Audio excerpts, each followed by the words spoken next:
Acts 23.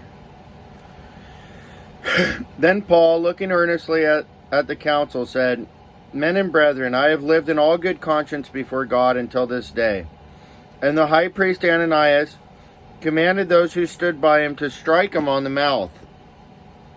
Then Paul said to him, God will strike you, you whitewashed wall.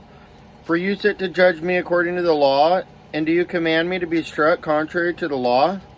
And those who stood by said, Do you revile God's high priest? Then God said, I did not know, brethren, that he was the high priest, for it is written, You shall not speak evil of a ruler of your people.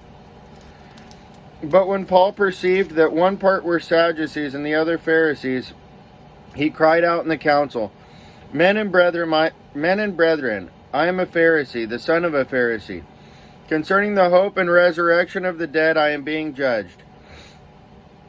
And when he had said this, a dissension arose between the Pharisees and the Sadducees, and the assembly was divided.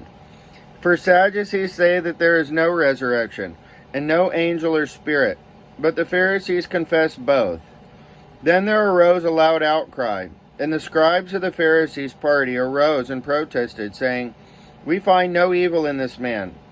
But if a spirit or an angel has spoken to him, let us not fight against God.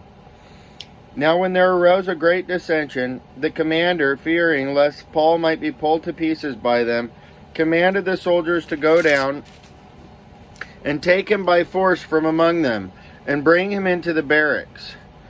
But the following night the Lord stood by him and said, Be of good cheer, Paul, for as you have testified for me in Jerusalem, so you must also bear witness at Rome. And when it was day, some of the Jews banded together and bound themselves under an oath, saying that they would neither eat nor drink till they had killed Paul.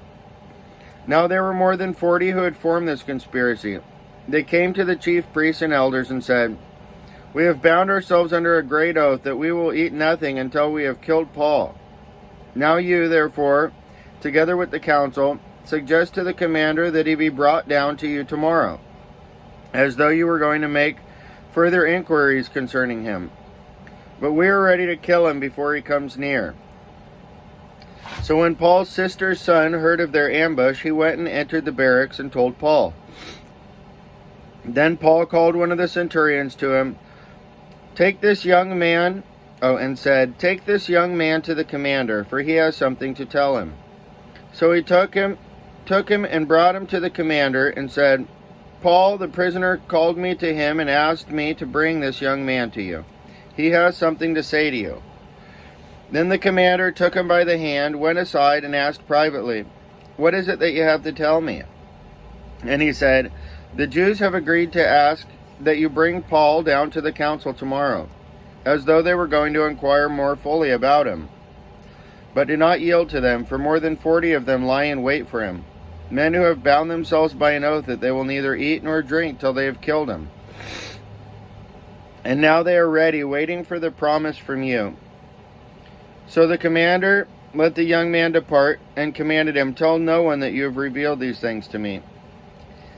And he called for 2 centurions, saying, Prepare 200 soldiers, 70 horsemen, and 200 spearmen to go to Caesarea at the 3rd hour of the night, and provide mounts to set Paul on, and bring him safely to Felix the governor. He wrote a letter in the following manner: Claudius Lysias, to the most excellent governor Felix, greetings. This man was seized by the Jews, and was about to be killed by them.